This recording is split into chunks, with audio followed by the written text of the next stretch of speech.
So,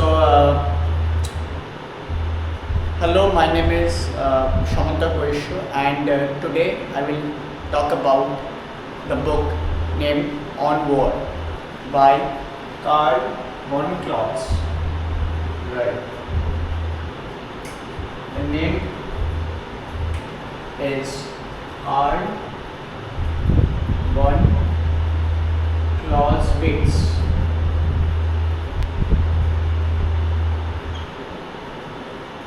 Right.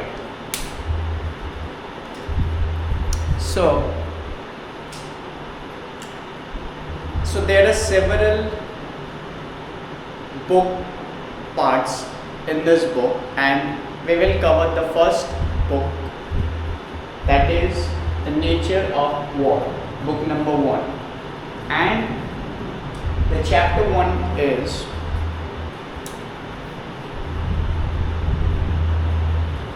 what is war, right? What is war?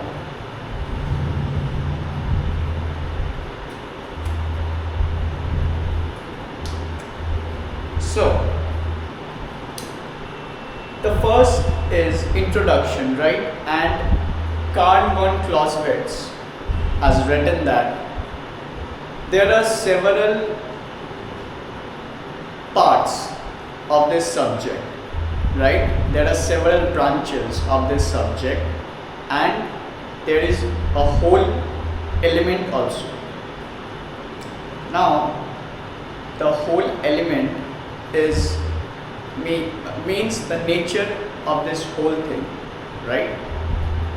So, he categorized that the branches have a relation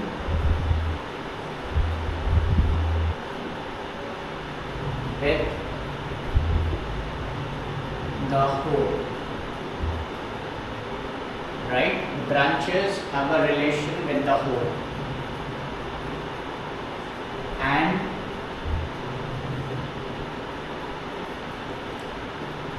we must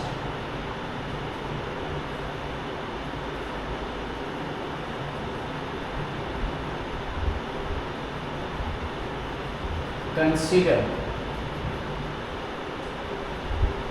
the branches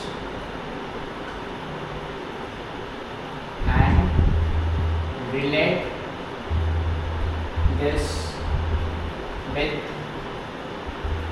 the whole to have a deeper understanding, right? As you can see that he is saying, according to my understanding, that the branches are there and we need to always see it as a whole thing, right? We must divide it to parts, several parts, but we must see those as a whole, right? Then we can understand it deeply. That is what my understanding is. Now the second point is the definition, right? This one first part. Second one is definition.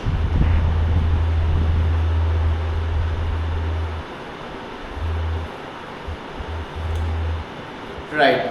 So the next point is the definition, right?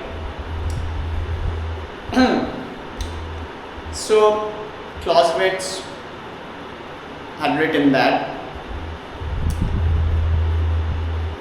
we should not get into the definitions which we do not understand, right? It is a simple definition according to him, and that is, it is a duel, right? So what is a duel? Duel.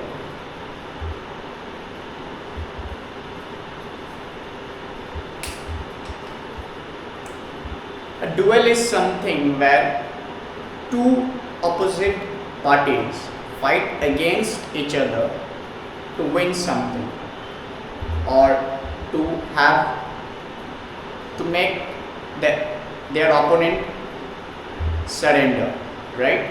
So that is what a duel is according to me. For example, person 1 and person 2 are in a wrestling match, and he had taken wrestling as an example. So person 1 and person 2 is in a wrestling match, and this can be called a duel, and they are fighting against each other to win the match, right? I'm talking about the game. So let me come to that point. As he said earlier, war therefore is an act of violence intended to compel our opponent to fulfill our will, right? I repeat, war therefore is an act of violence intended to compel our opponent to fulfill our will. So if we compare it with a wrestling match, what we can see? We can see that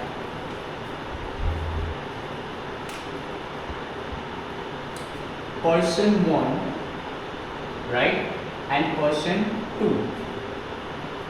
Person 1 and person 2, they are in a wrestling match. Suppose person 1 is me, right? Person 1 is me, and I want to win the match. I want my opponent to surrender, so that I can say that I am a winner, right? That is what winning a match is. That is what I understand. Now person 2, right? That will be person 2.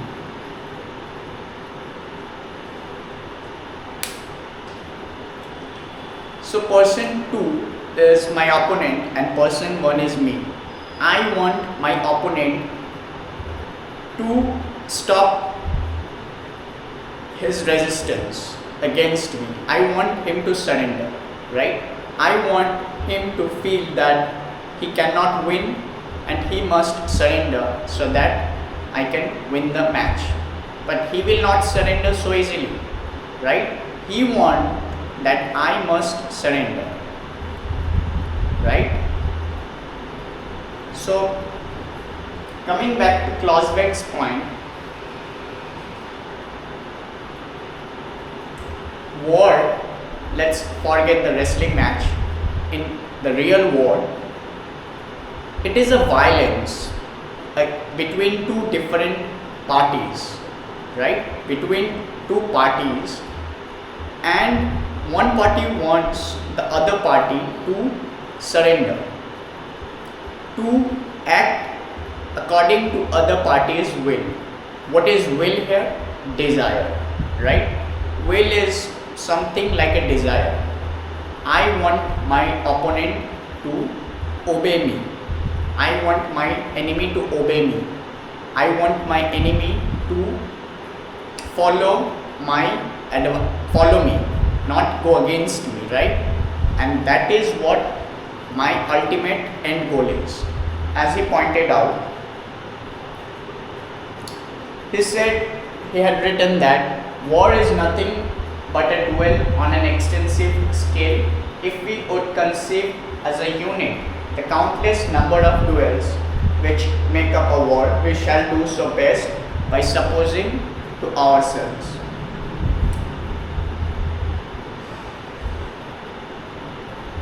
Right. So person 1 wants person 2 to stop resisting person 1, right? That is person 1's desire. Person's 2 desire can also be to make surrender, to make the person 1 surrender to himself or herself, right? So that is the thing. Now he had also said that international law, right?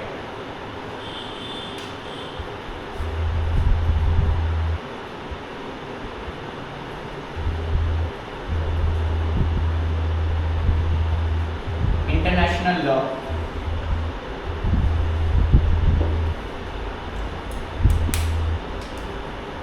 we have heard about United Nations, right? And we have listened international law, right?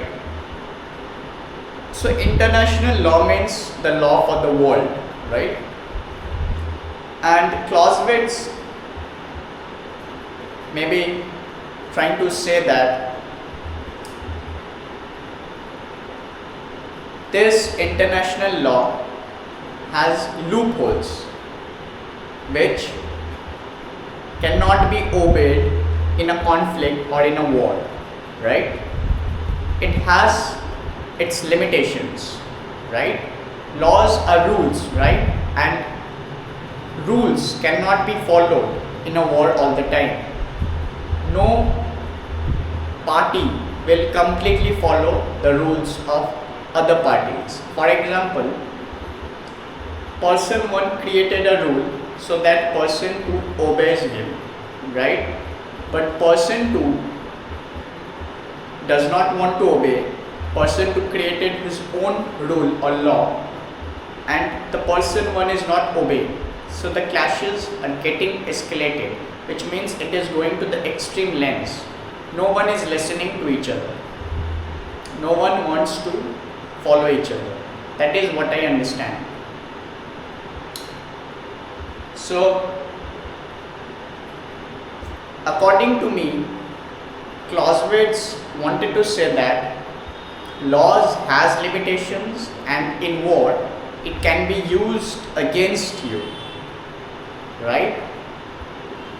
Complete obedience can be used against you in a war.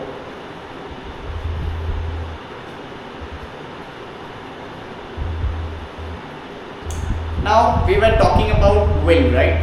Will. And to make your opponent lose, he said that it is important that your opponent disarms, which means complete surrender. For example, in military, if your opponent armies drop their weapons and raise their hands and say, we do not want to fight, we want peace, right? Maybe that is what their opponent, which was me and my people, we wanted that to happen, and we got that, right? And we would be happy, and that is what our desire was, that is what our will was, and that is what our objective was, goal was, right? That is what Clausewitz is saying. Right, our next point is the maximum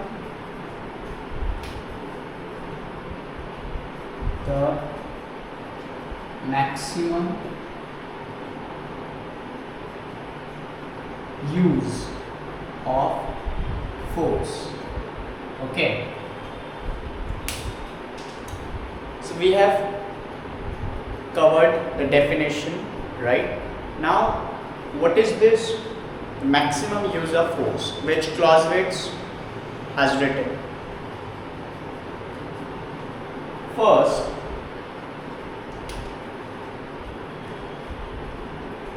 there is a mentality of many people, according to Clausewitz. The mentality is that, see, we should not completely destroy our opponent, right? We must be a little bit of gentle, we must be a little bit of moderate, right?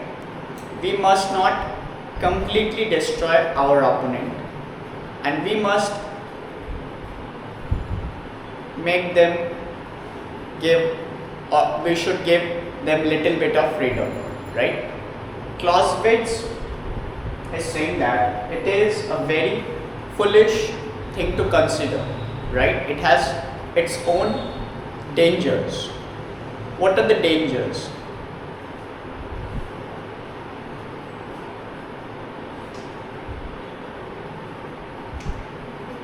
Yes, let me say one thing. According to my understanding, he is saying this is a foolish thing. Maybe it is pleasant, maybe it is very good to hear, but it has some very big consequences. It has some dangers in it. And the consequences are the opponent can not be gentle. Right. So the opponent cannot be gentle. What do I mean by that? Okay, maybe there are two parties, party 1, party 2, right? And both are fighting against each other. Party 1 is thinking, okay, let me not completely destroy my opponent, let me not kill my opponent. But what if party 2 is thinking, let's kill my opponent, let's completely destroy my opponent. Then party 1 will lose, party 1 will be killed maybe, he will lose the conflict. So it is dangerous for party 1, right? It is not dangerous for party 2, right? Party 2 can win. But if we think about from party 1's position, it is dangerous for him. It will make him lose the conflict. So,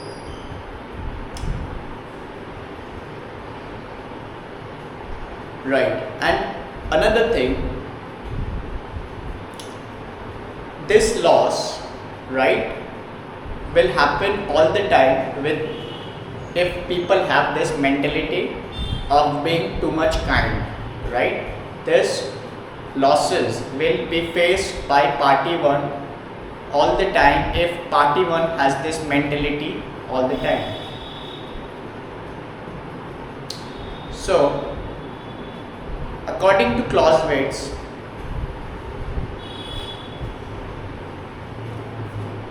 according to Clausewitz, what involves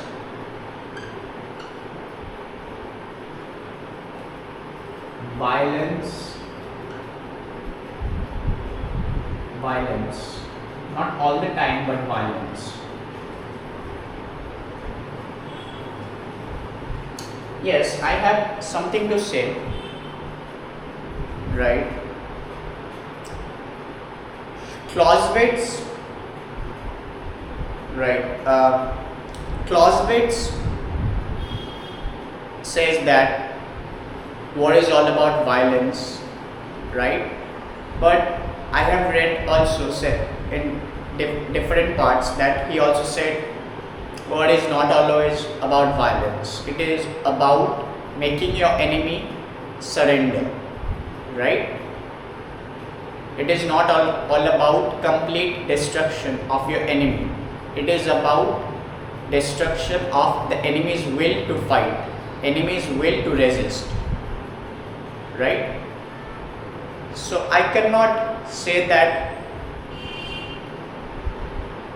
he wanted to say that violence is everything, right? But in this case, he is trying to show maybe that you need to be aware of violence. You need to be violent. If you are not, then you can be killed, you can lose by your opponent, right? So that is my understanding, right? So wait a minute.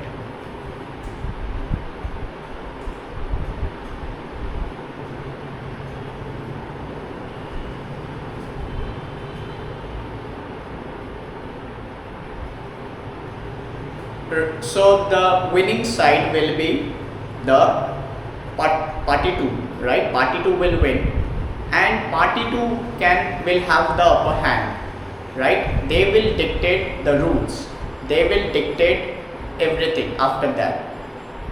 So it is dangerous for party 1, but party 2 will not have any issue about that so much.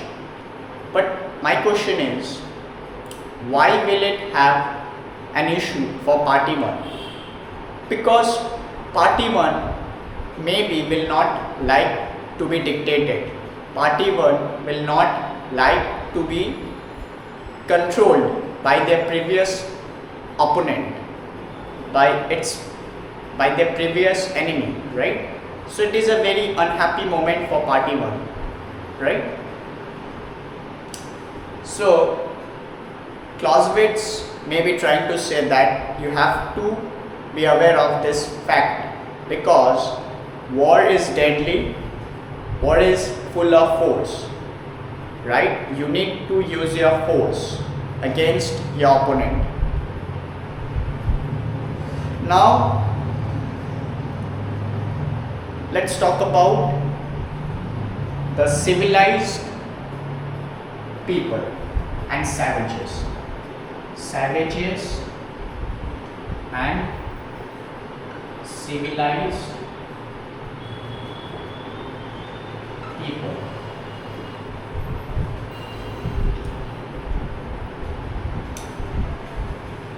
Okay, we should be clear first that what is savages according to Clausewitz, as well as civilized according to Clausewitz. Savages are less organized groups, and civilized are more organized groups.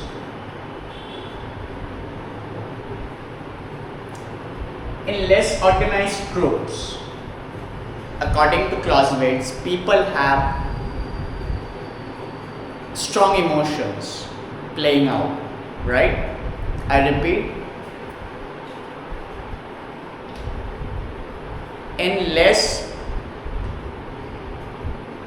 civilized group or in less organized group, that is what savages are. Here the people have so many strong emotions against other group, right? So if we compare it with two savage groups, savage 1, savage 2, and they are fighting against each other. Their emotions are far too strong, right? If we compare it with other civilized people's conflict, right? So civilized group 1, civilized group 2, and civilized group 1s and 2s fight will not have so much strong emotions. Why it is that?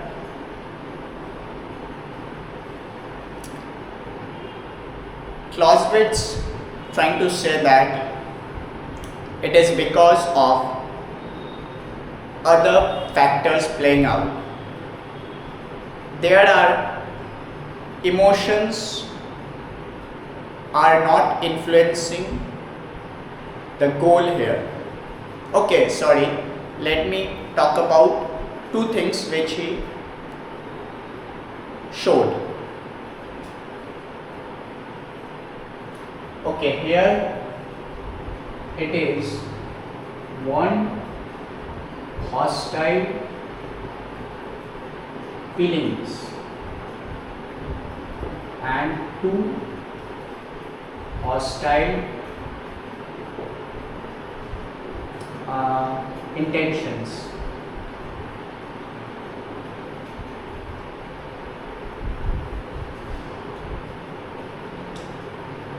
So what are those two things?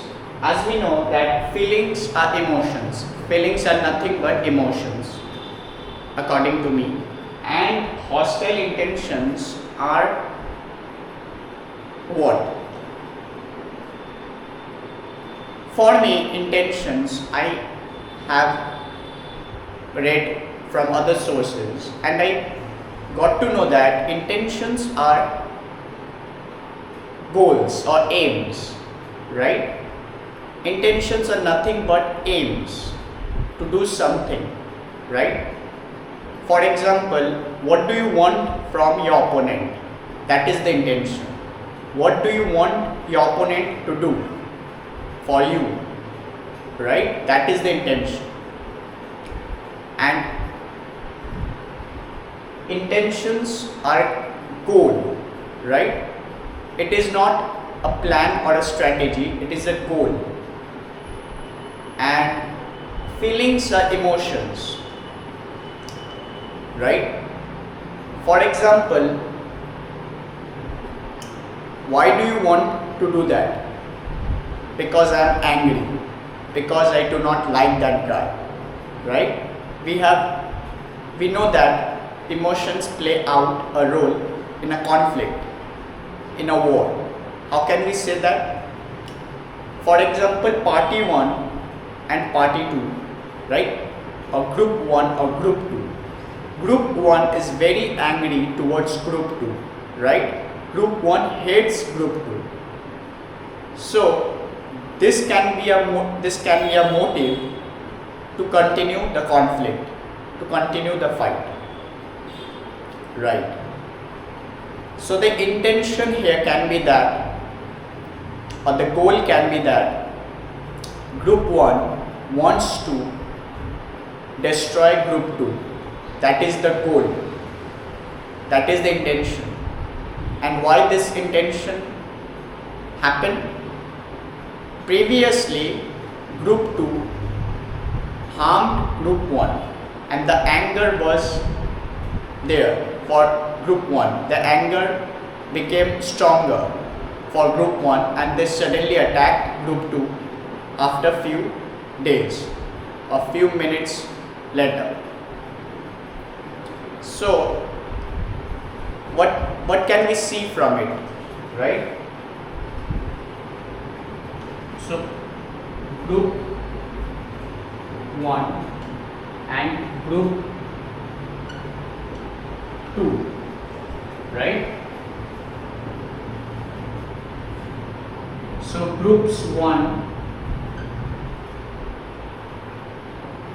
intention was influenced by emotions,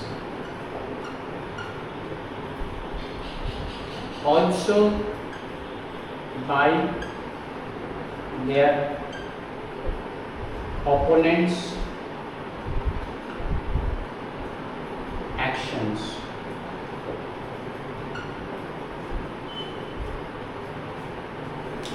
Now, intention is not everything according to Clausewitz, right?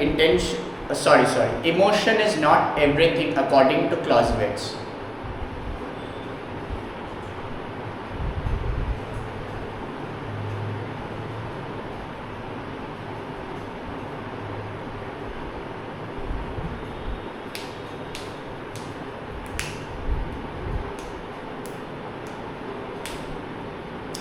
Wait a minute.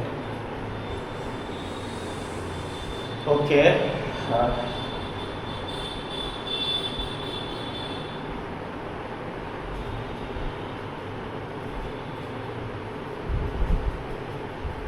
Right.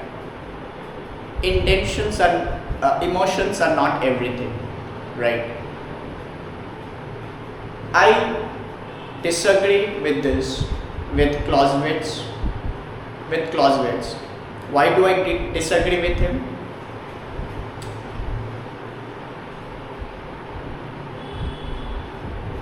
He was talking about emotions, but I think he was not talking about other emotions. He was focusing on hatred, right?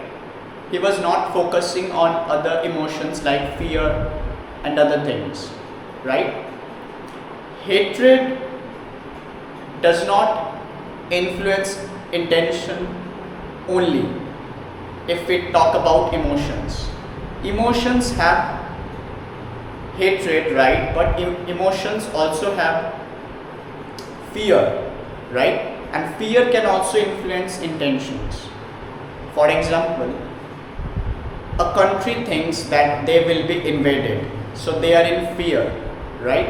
And they are trying to gather more troops, more soldiers, so that they can defend their territory. So that can also influence intentions or the goals of a country, right? Of the leader of that country, right? And I think that emotions are not only what influences intention. There is another part which is logic. So intentions can be influenced by emotions as well as rationality.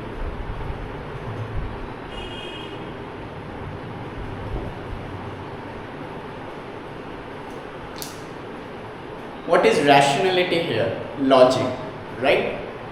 Yes, emotions influences intentions, but emotions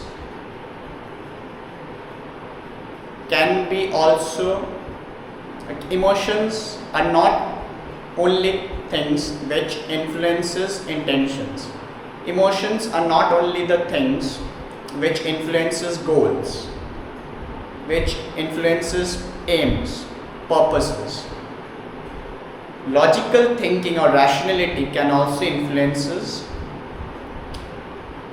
goals, aims or purposes or intentions, right?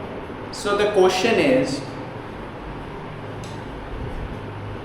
what is the connection between these things with Clausewitz theories? The point is that this rationality and emotions, rationality can influence intentions also, right?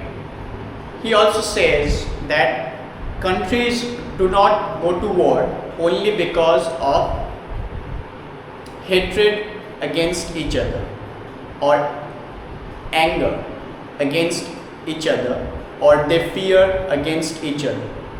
They can also go against each other because of other things. For example, getting more territory, getting more influence over the region, right? And what rationality why rationality comes into play? You cannot get the region or territory through emotional intelligence. You have to fight with the help of logical or critical intelligence also, right? And maybe that is what differentiates civilized groups and savages group, right? Savage people have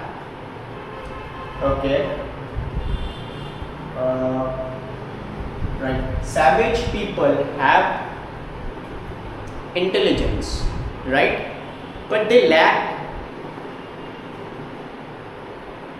logic, right? They have intelligence but not so much intelligence. They lack critical thinking, they lack logical ability, right?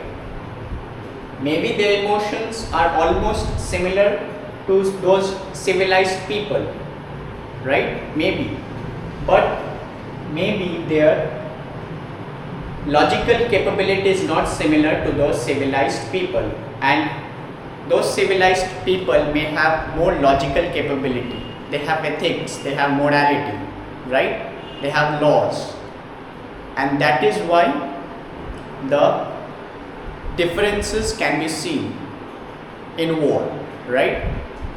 Civilized people will not be too much bloody, will not do so much violence, or will not fight like savage people do, right? They will fight differently. They will fight with strategy. Yes, savage people also fight with strategies, but they have a better strategy. They have an advanced strategy. They means the civilized people have advanced strategy, and that is what is happening maybe. Also, another point which I want to include, Clausewitz said that the civilized people and the savages, the civilized people, I forgot the point, but leave it. That is what important is organized groups. Yes, the fight depends on the relationship between two different groups, two different countries, right? And the relationships are very important to understand war. That is what maybe Clausewitz also saying.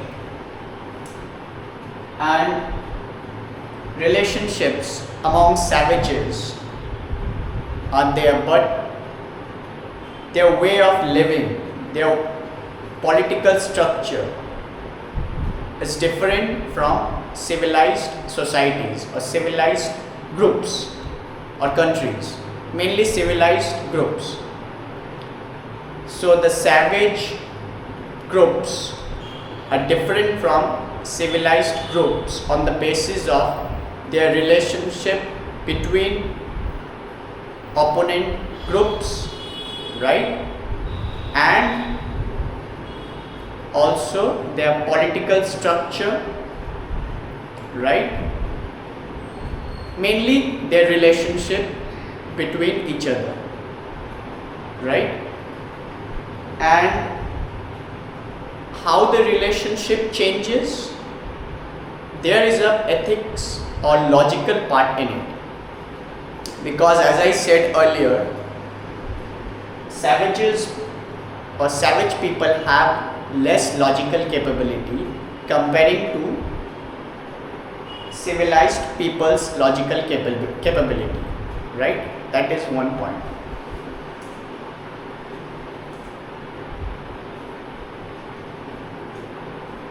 But Clausewitz is also saying that, okay, we know that civilized people may be a little bit of gentle, maybe a little bit of kind, but still the nature of war does not change too much. It is still violence, it is still bloodshed, and it is still about maybe killing your opponent or completely destroying your opponent. It is a very important thing to consider, that violence, brute force is a very important factor in war, very important thing in war. So a great strategy will include force also.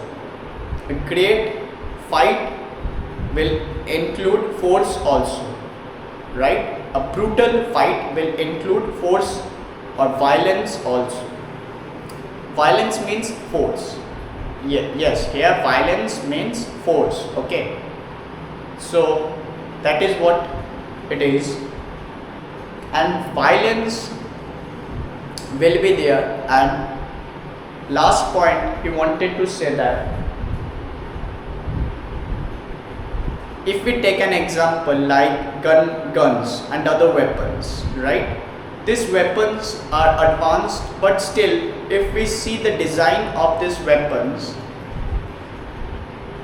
then we will notice that these designs are made to kill opponents, to kill other people, to completely destroy opponents or enemies, right?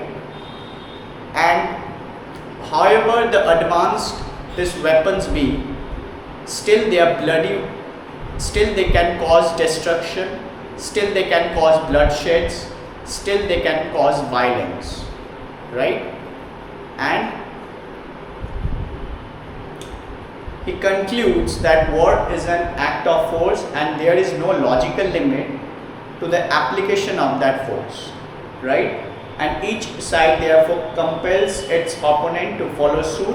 A reciprocal action is started with must lead in theory to extremes, right? So it is my understanding that he is talking about action reaction, the escalation angle. Party 1 starts the fight, Party 1 harms Party 2, then Party 2 harms more Party 1, then Party 1 again uses more violence to harm Party 2, then Party 2 again increases their violence capability and again harm Party 1, and together it is increasing, or the violence is increasing, the destruction is increasing overall, which is what called extreme phase, right? And this is too much violence, too much destruction, and it is the theory according to Clausewitz, theory of war. So now let's come to the fourth point.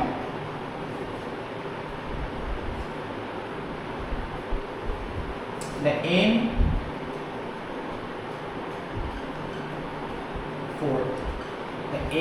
is to disarm the enemy.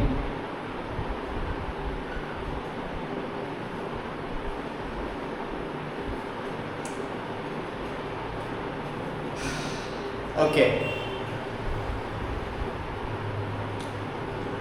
So according to Clausewitz, Clausewitz said that he said previously that the aim of warfare is to or was to disarm your opponent or your enemy, right?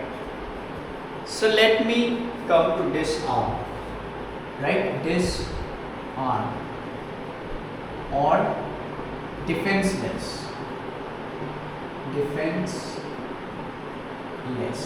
right? So disarm means you do not have any weapons with you, any defense with you, and you are completely defenseless. You are completely disarmed, right? And who should be disarmed? If I am fighting, my opponent should be disarmed, right?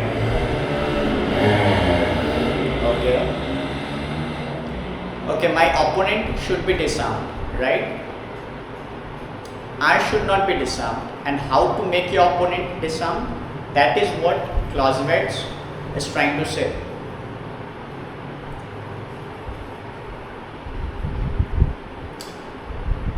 Let me say that I think it is about psychology, right? Suppose me and this is my opponent, right? Or no, me and opponent. So me and opponent.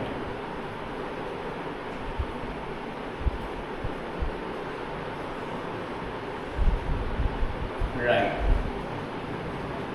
So what is the thing? Here I am fighting against my opponent, right? And the goal from my side is to disarm my opponent, to make him lose, to make him feel he has lost or she has lost, right? So if you can make your opponent believe that the future will be very much bad for him or her, right? The future will be very much bad for him or her, then he or she can accept defeat, he or she can surrender, right? For example, me, right? And for example, person 2, and I am fighting, right? So if I can show him, right, if I can create an illusion where I can show that he or she will be in a very unhappy situation, a very sad situation, they will lose, he or she will lose their territory, or he or she will lose their house, or he or she will lose their home, right? So he or she will lose their family members, he or she will lose their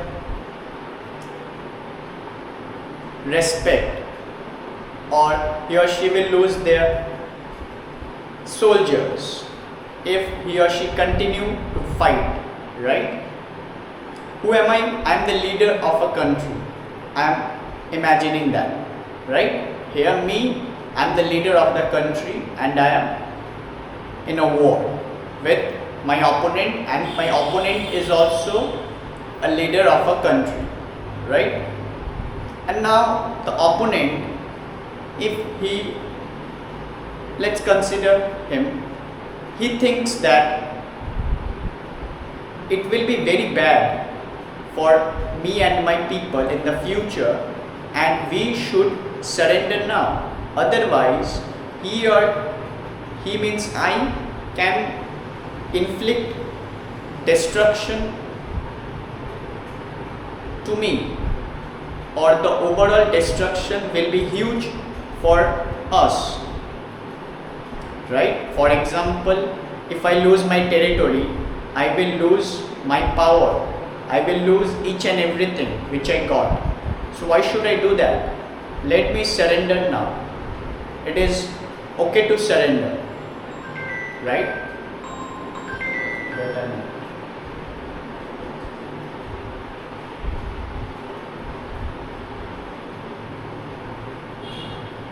Wait a minute, guys.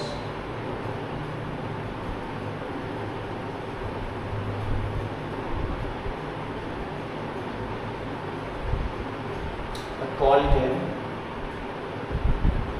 Right. So where was I? Yes, it is okay for me to surrender. It is okay for me to lose. It is okay for my opponent to win, so that I am not destroyed. And from a neutral position, we can say that the enemy surrendered, right? The enemy first surrendered in his mind, then he showed his surrender element, then he showed that he was defeated. So first, no, so that is what psychology is.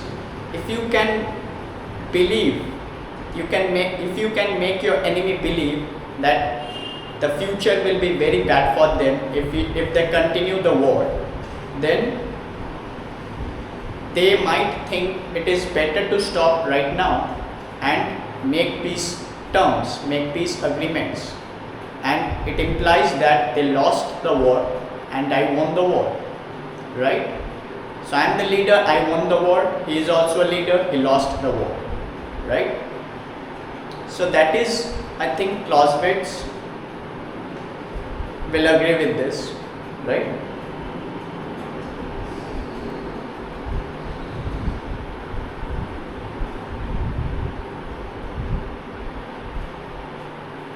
another scenario, you must be always in advantage position, right? Advantage, advantage, advantage, advantage, and for me, disadvantage for enemy.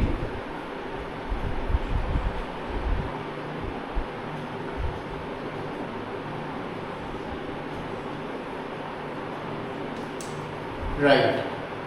You should always try to be in the advantageous side, and you should walk away from disadvantageous side, or you should put your enemy into the disadvantageous side. So advantage, be in the advantage position and make your enemy be in the disadvantage position. So be in the advantageous side, which is me, and the enemy must be in the disadvantage side. Right? Clear? That is your goal, that is your purpose, that is your aim, right?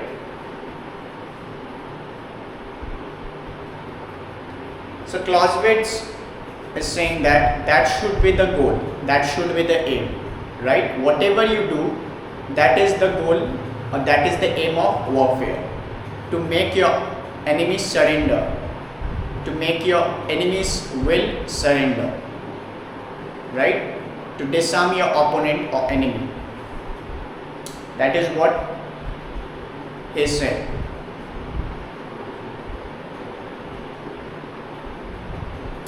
Also, this war happens between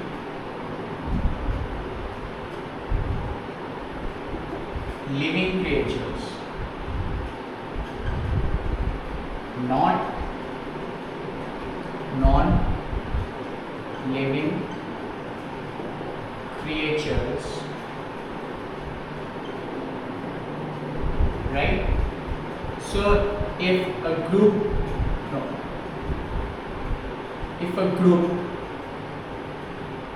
group 1 and another group 2, group 1 is alive and group 2 is dead, so there will be no war after. There will be no war between them in the future. There will be no war between them in the future, right? War can only happen if group 1 and group 2 are fighting, which means they are alive, right? Both groups are alive, right?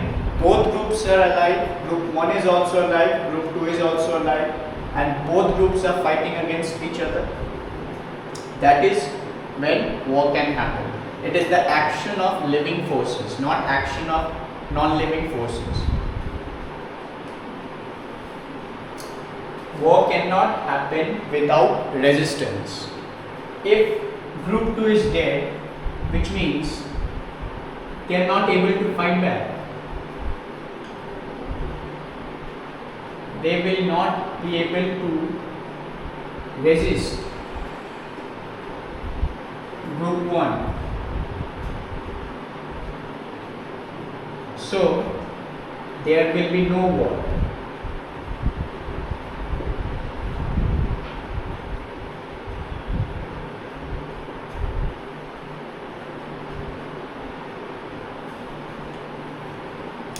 War can only happen when there is resistance from your opponent's side and from your side also to your opponent, which means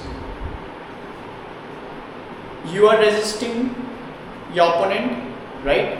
Suppose I am from group 1 and group 1 is resisting group 2. Then group 2 is again resisting group 1, right? So group 1 is resisting group 2, then again group 2 resists back group 1, then again resistance and escalation. But without resistance there will be no escalation, and without resistance there will be no war, right?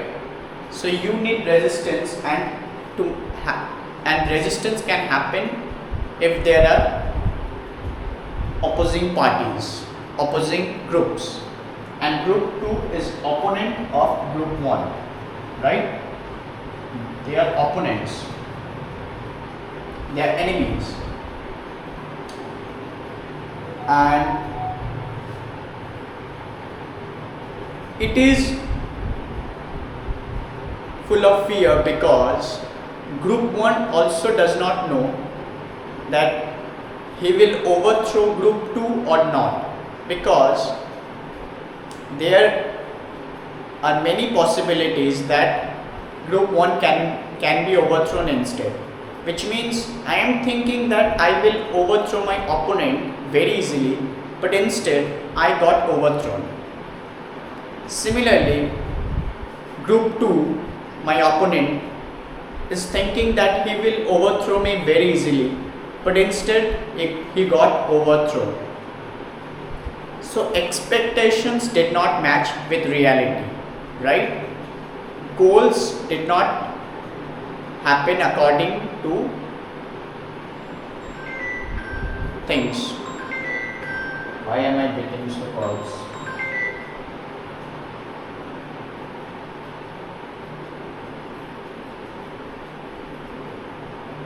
Right.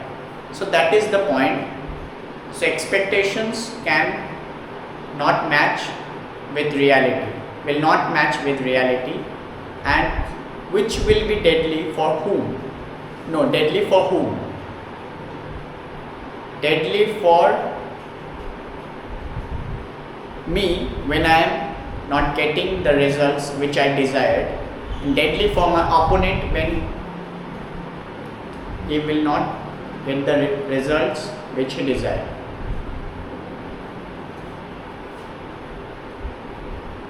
So the enemy can also dictate me, and I can also dictate my enemy. Continuous struggle going on, continuous clashes going on, right? So there are no fixed rules. Anyone can dictate anyone. So this is war. As you can see, there are international laws, but in war many countries are not following the international laws. It is happening right now, and I agree with this. So that is all. Next point. So guys, I have written certain points, certain things here. Okay, let me write the chapter name. No, not the chapter name, the name of the point. The fifth one is the maximum exertion of strength. The maximum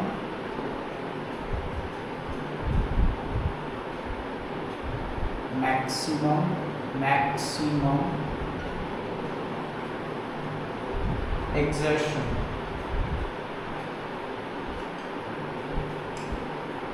of strength. The maximum exertion of strength. Right. So what is that? See, Clausewitz is saying that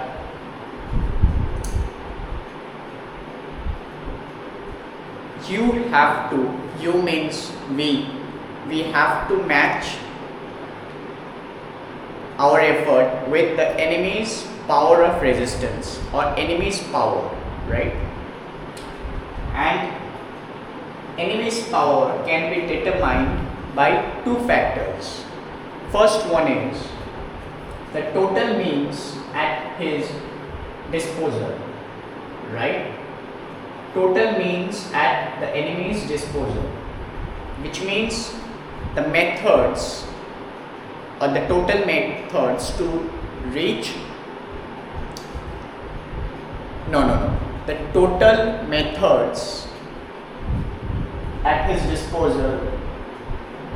How many methods can he or she use to reach a goal? That is what total means at disposal means. Second one, how much suffering or powerful attack can he tackle? That is the strength of his will, right? These two questions are related to these factors, right? And these two factors, if we product these two factors, we will get the power of enemies, right? That is what Clausewitz is saying. I do not agree that we have to product, right? I think he wants to say that if we sum it around, if we mix this, if we take these two things together, then we will get the power of enemy, right? That is my understanding. We do not have to do any product, but we can take it together, which is like a summation, not a product, right? Now together this implies the enemy's power against my power, right? Okay, this is not against my power, it is only enemy's power, right? Only enemy's power. The extent of the means at his disposal can be measured, but the strength of his will cannot be easily measured. To find the enemy's will strength, we need to find the strength of his motive, right? So finding the methods which the enemy will use to reach a goal is easy, but finding the strength of the enemy's will is tough, is not easy, but it is possible. And how to do that?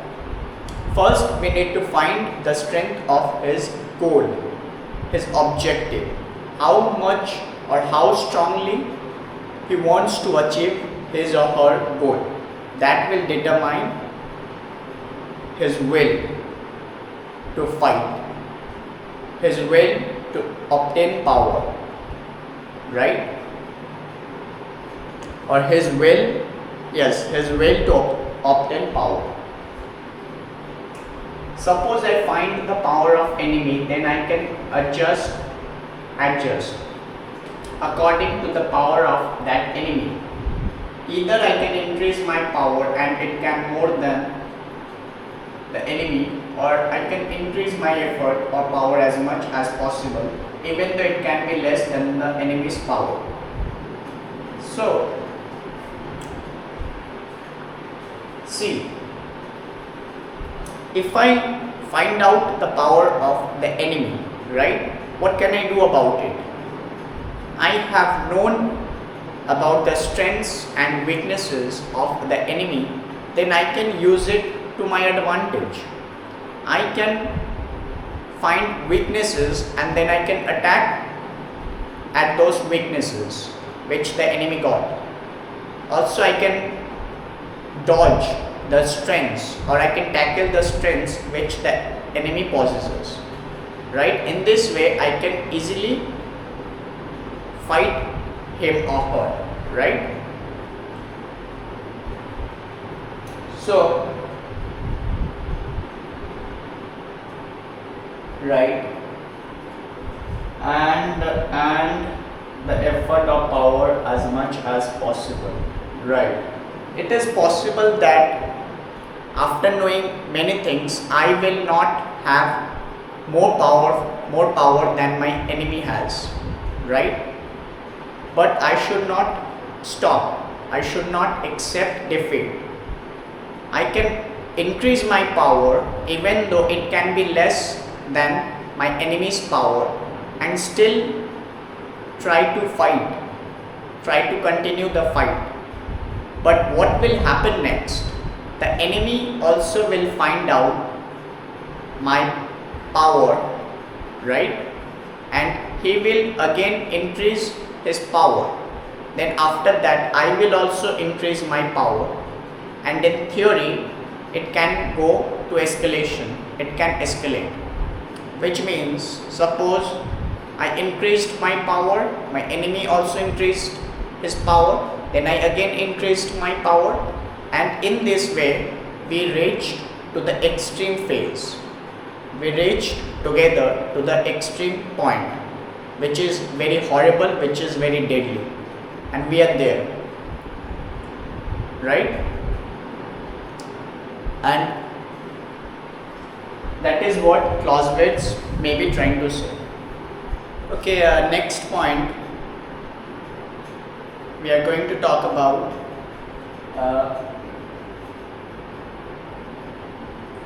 six modifications in practice, right? So, what is Clausewitz saying here, right? See,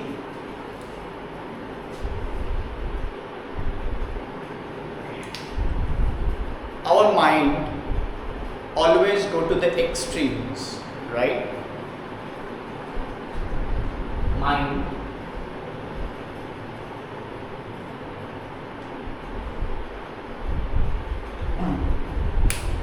always go to extremes, right?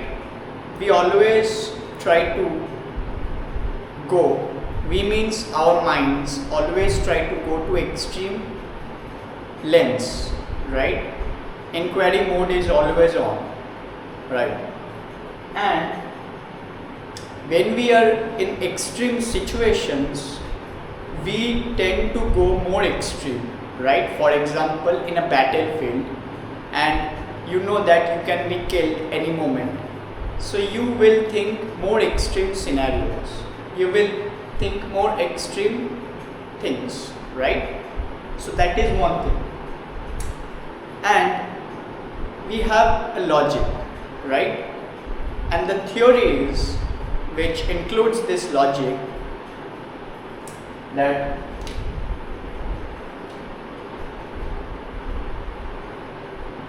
use maximum force from your side. Okay.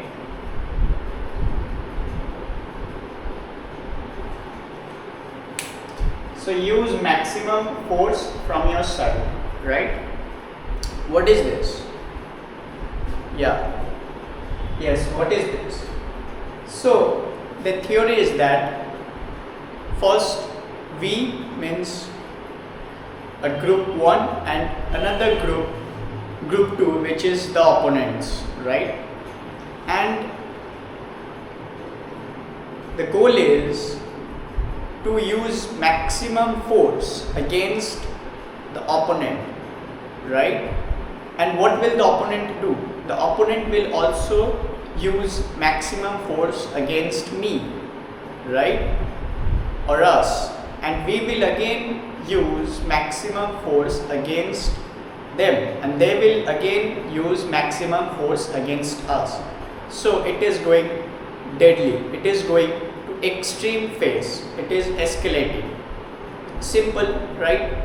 It is going to extreme lengths. Now it is theory, which means logically, if I put my maximum effort to defeat you, the enemy which is there, they will also use their maximum effort to defeat me, right? And this clashes going bigger, becoming bigger, right? So that is what is total war. But total war, according to Clausewitz, is abstract war. Total war is an abstract war, right? Now, if we look from abstract angle, which means if we look at perfect angle, the perfect thing will be that this will go to extreme length and we will win the fight. That will be the best thing to have, right? The outcome which will produce will be in our favor, not on the side of opponent, which means the result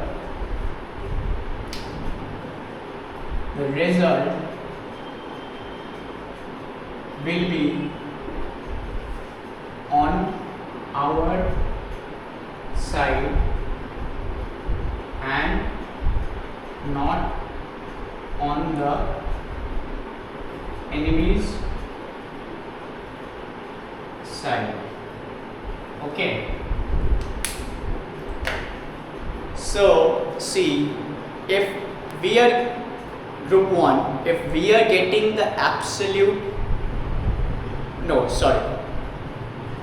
if we are getting if we are getting the result where we are winning or we won, that result obviously will be desired by us. We will not desire that our opponent win the fight. They also go to the extreme phase and they are the winners and we are the losers. That we will never desire, right? But the opponent can desire, but from our side we will not desire. Our goal is to win the fight, right? To be in the final place where we are the winners, we are raising our hands and the other people accepted their defeat. They are in the losing side, right? So they are obeying us and we are not obeying them. That is the result which we want, which we desire. So they will obey us, they will be controlled and we will not obey them. We will control them and they will not control us. So this is a very desirable outcome for us, not for the opponent. Remember, the opponent's desire will not be to obey us, to be controlled by us, to be influenced by us, right? That will not be their desire any day. So if we go to extreme, we should be the winner. That is our goal, right? And if we go to previously, I talked about that the main objective is to disarm the enemy, to make them obey us, to control them, right? That is the main goal of war, right? And that is the goal here also, to make your opponent surrender and be the winning side, be the person with flag, raising the flag and showing other people as well as opponents that you are the winner and the enemies are the losers, right? A very beautiful picture for you, right? Now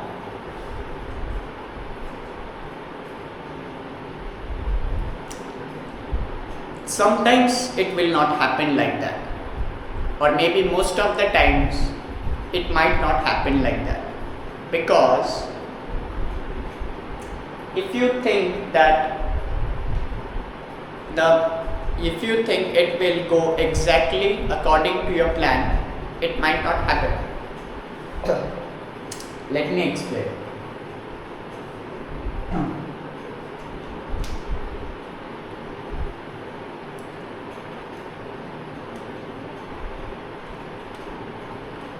Wait a minute.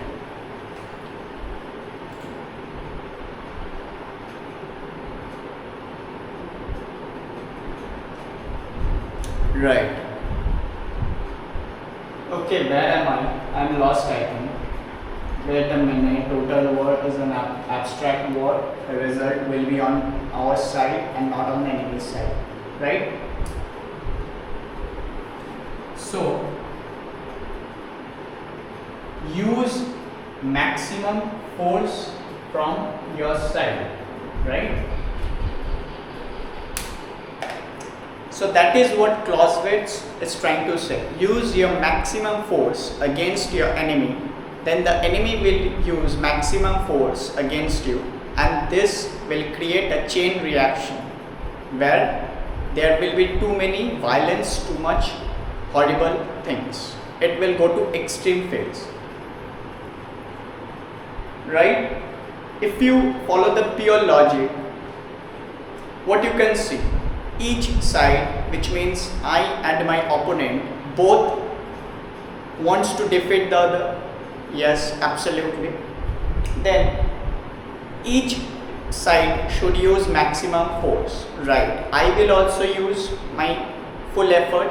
He will or she will use their full efforts, and this will lead to extremes, right?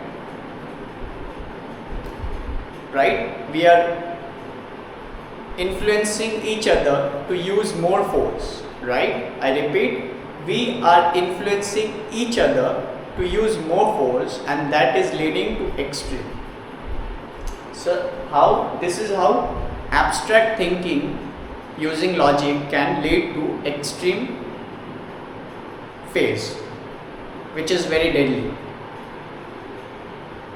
Now,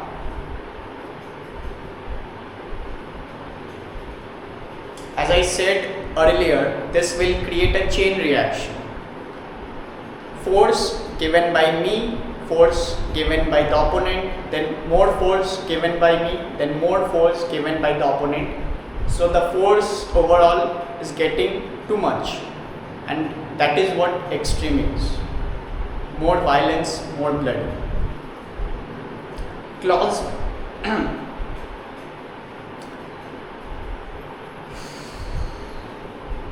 Clausewitz saying that this is a problem, right? Why it is a problem? It is a problem because we means both sides are ignoring other important variables.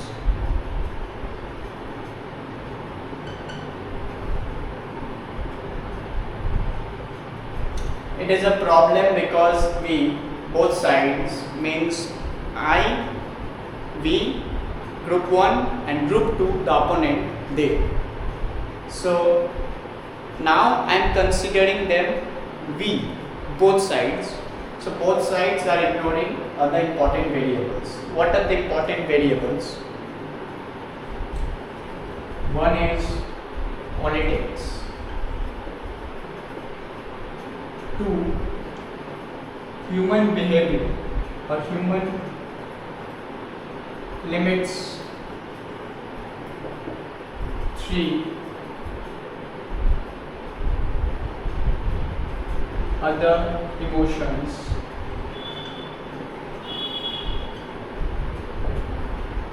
And 4,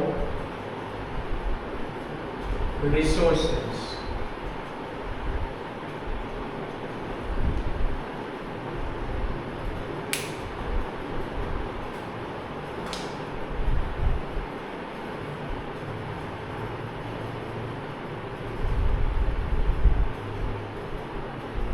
Right. So now he is talking about the real war. And what is real war?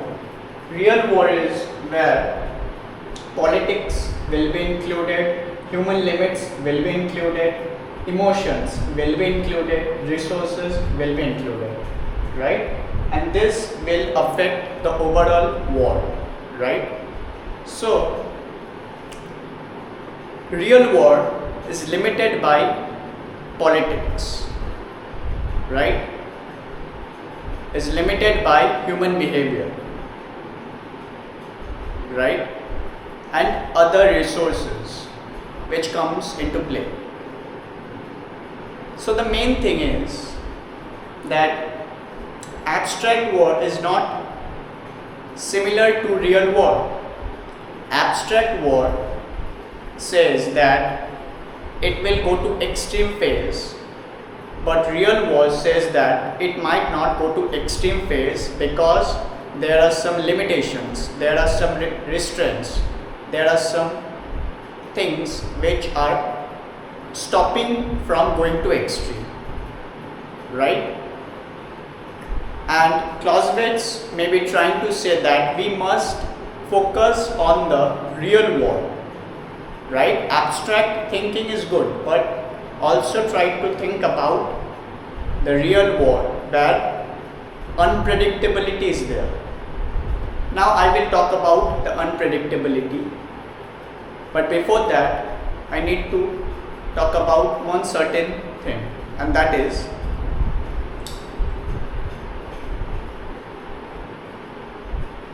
why it does not go to extremes. Now we talk about human behavior, right? We talked about emotions, we talked about politics, but at the end it is all about logic and emotions, intelligence, right? It is all about intelligence, logic and emotions, which together makes the intelligence, in my view. Now when you attack someone which was not necessary, then is it not that your efforts are being wasted? I repeat again, think about it, that if you attack someone which was not completely necessary, then is it not useless? Is it not wastage of resources, wastage of energy, wastage of many things, right? Yes, it is. So that will always stop from going to extremes, right? Smart governance, right?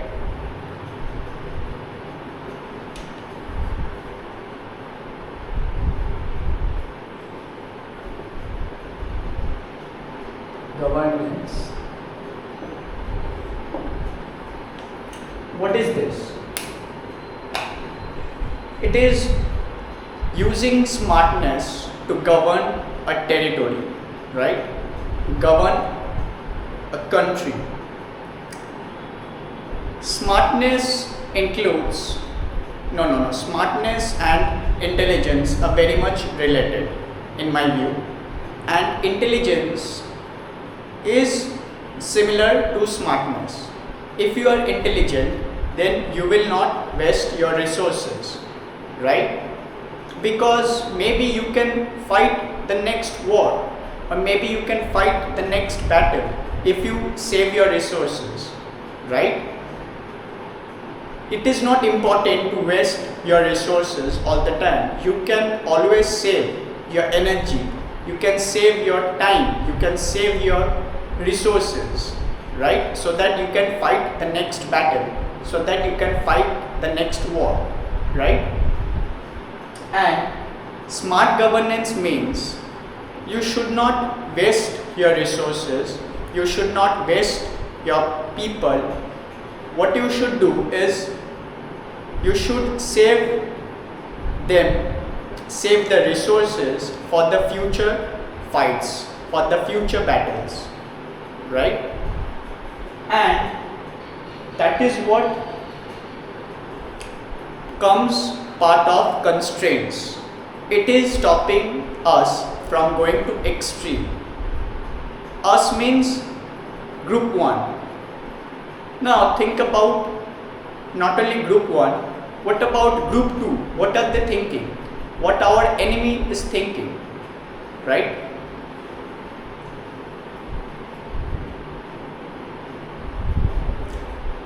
Our enemy is thinking exactly the same, right?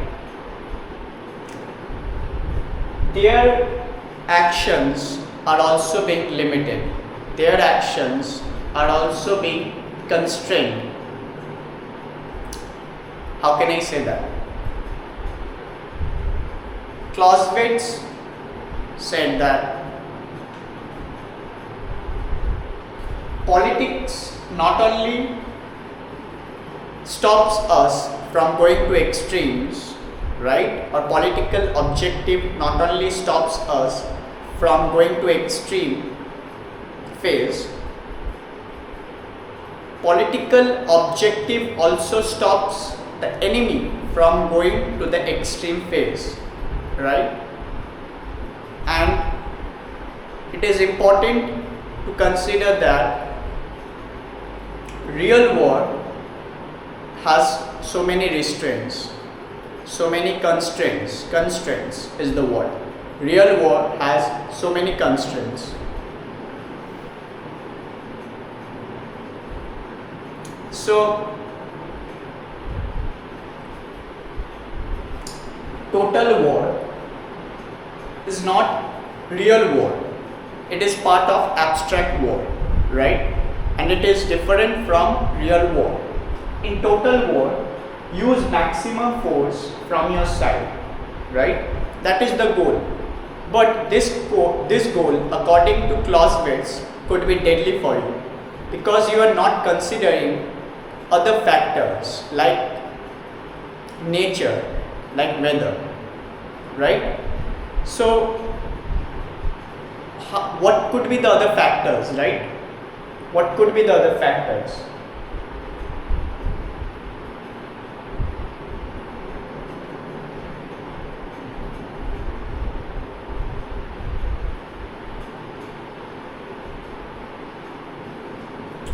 The factors could be that, for example, the weather is bad, right?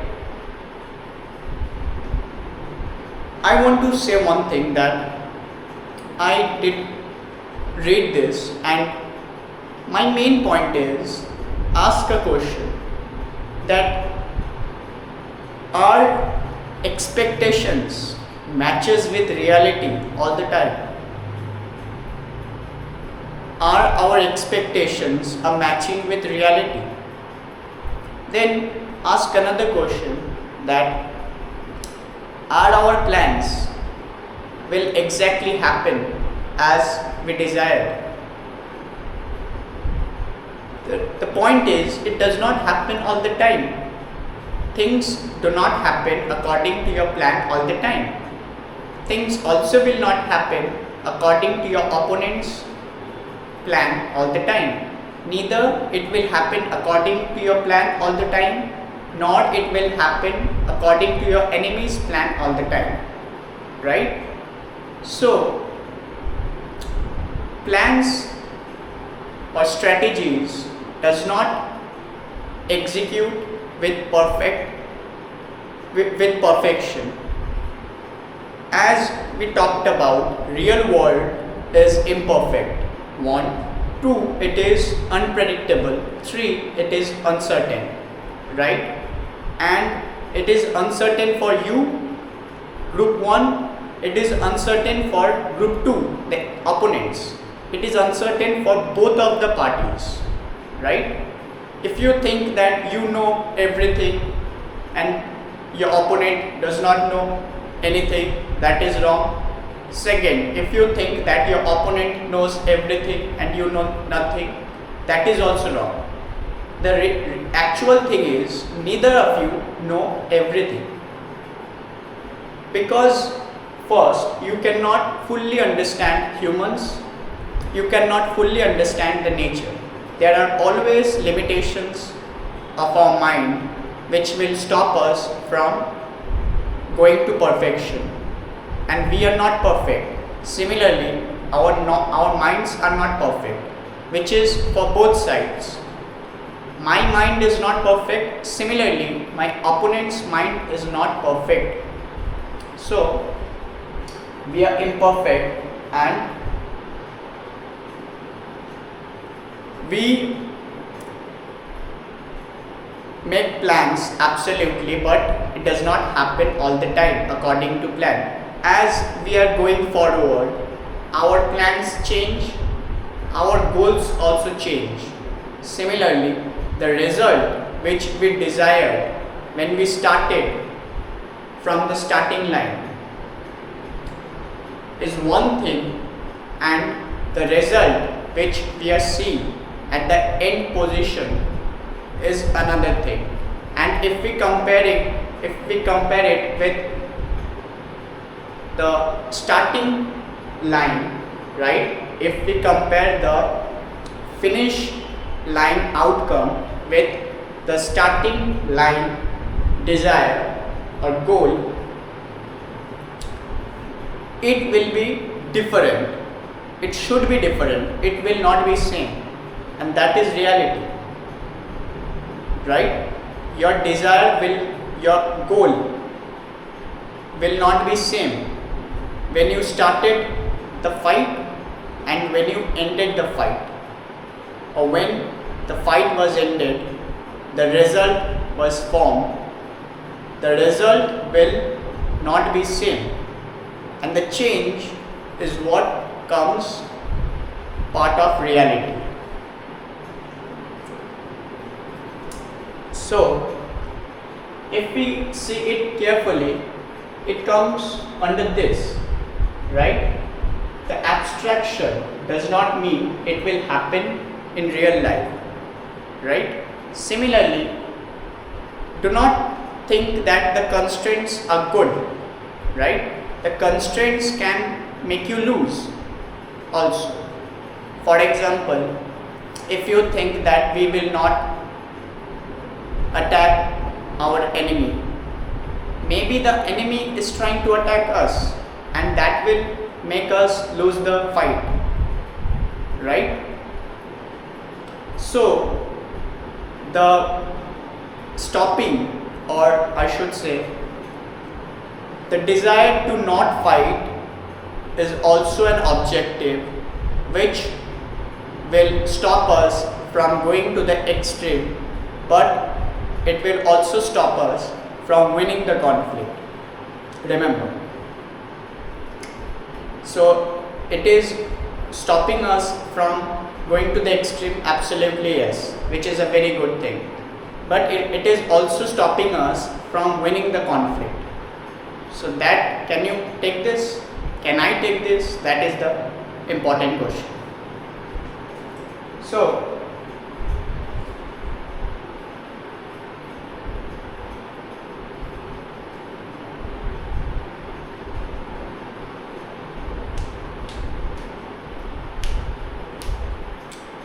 the last point is, according to Clausewitz, in theory,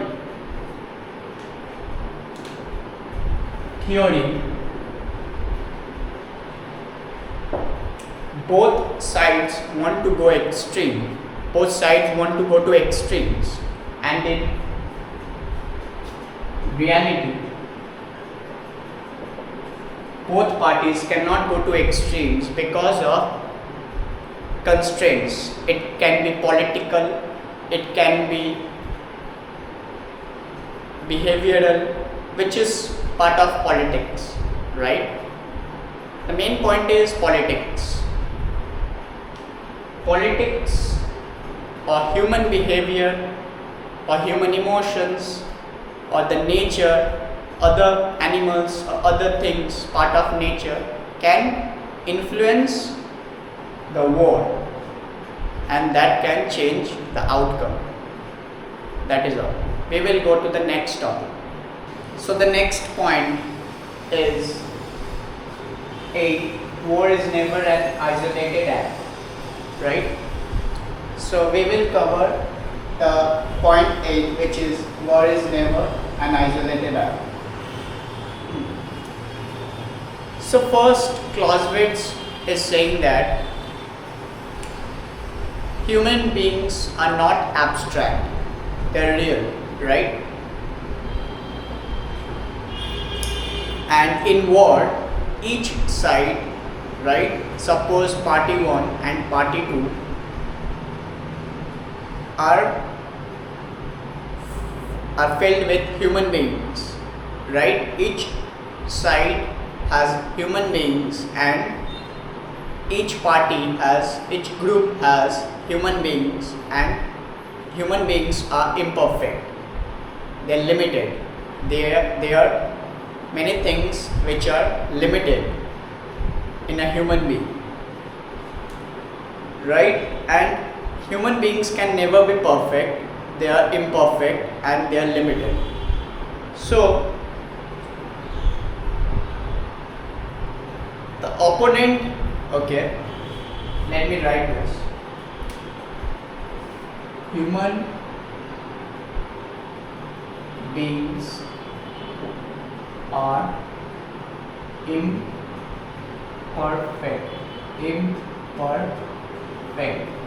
right? And each human being has a will, and that will tries to resist their opponents, right?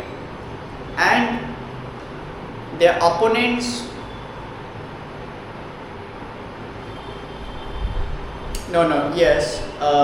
each human being tries to resist their opponent, and that resistance can be influenced by other factors, and that factors can include circumstances,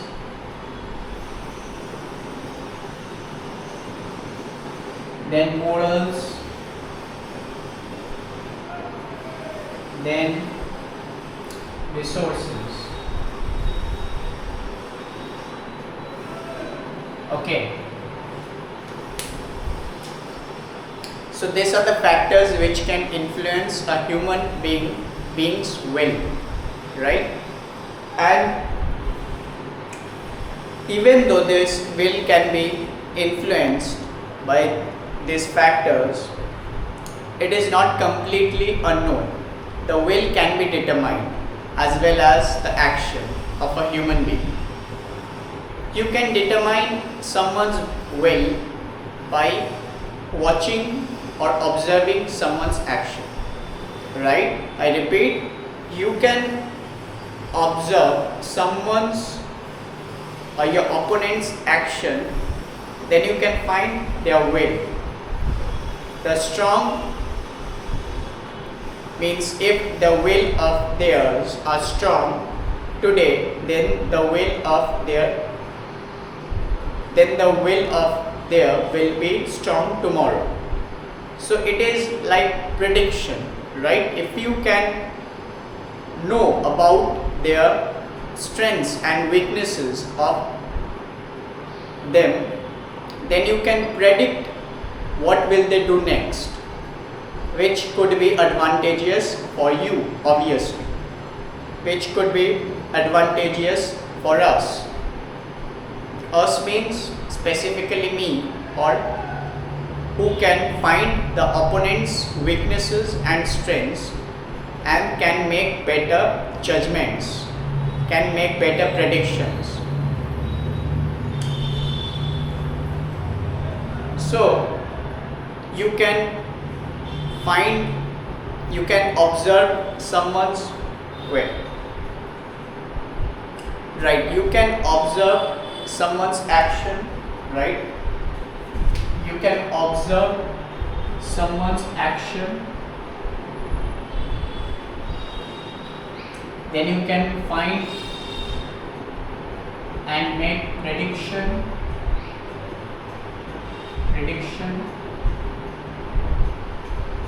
which will help you to be in the advantageous or more powerful side.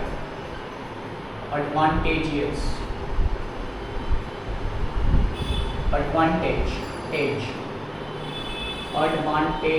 side.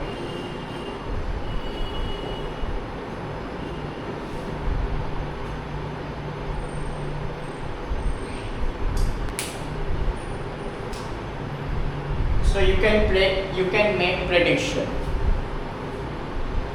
Right. Next, we have to remember that wars do not happen out of nowhere. It must start from somewhere. For example,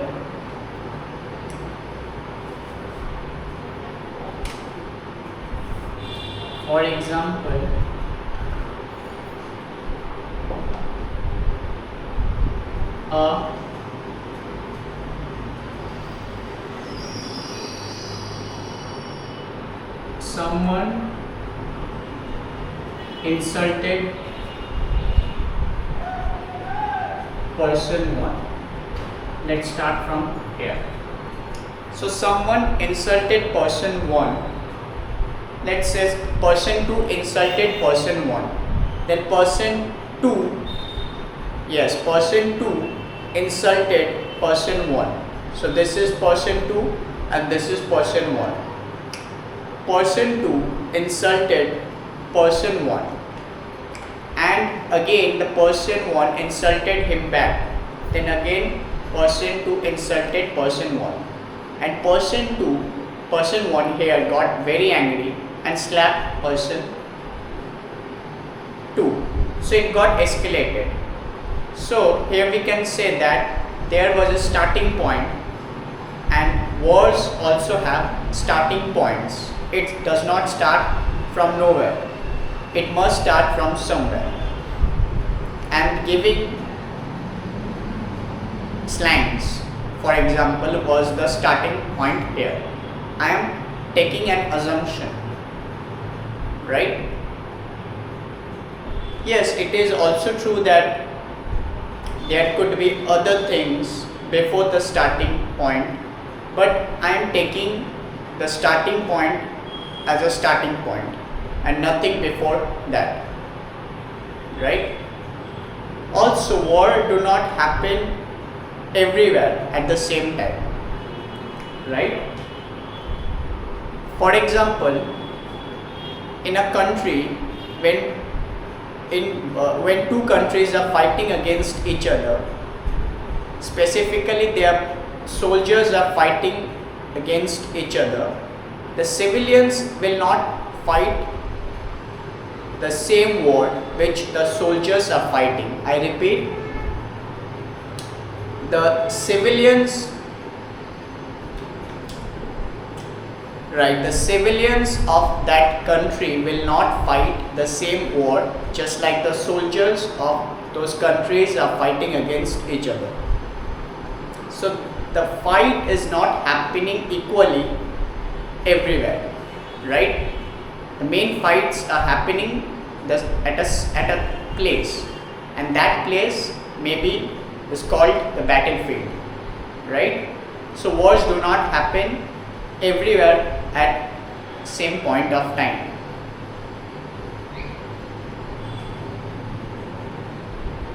Now, we were talking about the predictions before this, right? So what are these predictions? Clausewitz is trying to say, make predictions on the basis of what your opponent will do and not on the basis of what your opponent should do. What your opponent will do to you and not what opponent should do to you. So make predictions on the basis of this, not that, right? In this way, you will make better predictions that will help you to make better judgments or decisions, which will eventually lead you to victory, right? Because victory is the goal here, and as we said, as we know, that war can be influenced or war can be affected by external forces, which means it is not an isolated act. Party 1 and Party 2 can fight against each other, but there could be other variables in it. For example, suddenly rain started to happen, suddenly cyclone happened, suddenly other natural calamities started. So other variables can come into play, which will obviously mean that it is influencing the conflict between two parties, right? And even we know that inside, as we know that humans are imperfect, so they are limited, so that is also influencing the result of the fight or the conflict, right? So overall, it is not an isolated act, it is not independent from other things. That is what we must need to know and we must need to learn. So war is never an isolated act.